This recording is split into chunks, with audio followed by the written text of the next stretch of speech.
take a live look at Hartsfield-Jackson International Airport at 5. Atlanta-based Delta Airlines announcing it will stop blocking middle seats starting on May 1st. Delta blocked those seats due to COVID. And tonight, the CDC says it might not be a good idea to make the change back.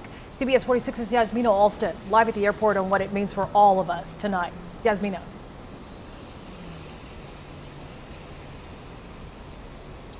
Well, that CDC study says that keeping that middle seat empty is a lot safer. And in that study, they had several examples of why that extra space is so important.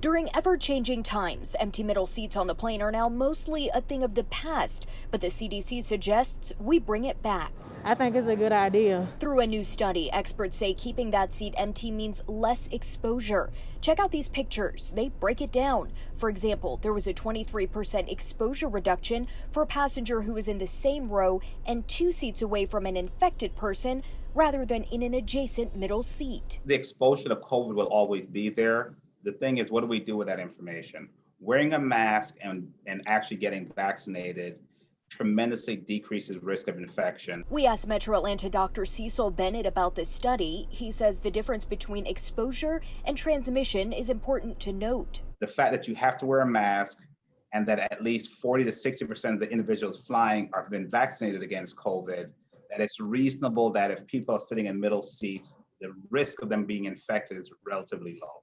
They'll be exposed, but the risk of actually being infected is low. But according to the study, more space and less passengers is ideal during air travel. Some passengers at Hartsfield-Jackson International Airport agree, especially when it comes to moving your mask to eat or not wearing it right. It ensures that you're distancing like you're supposed to.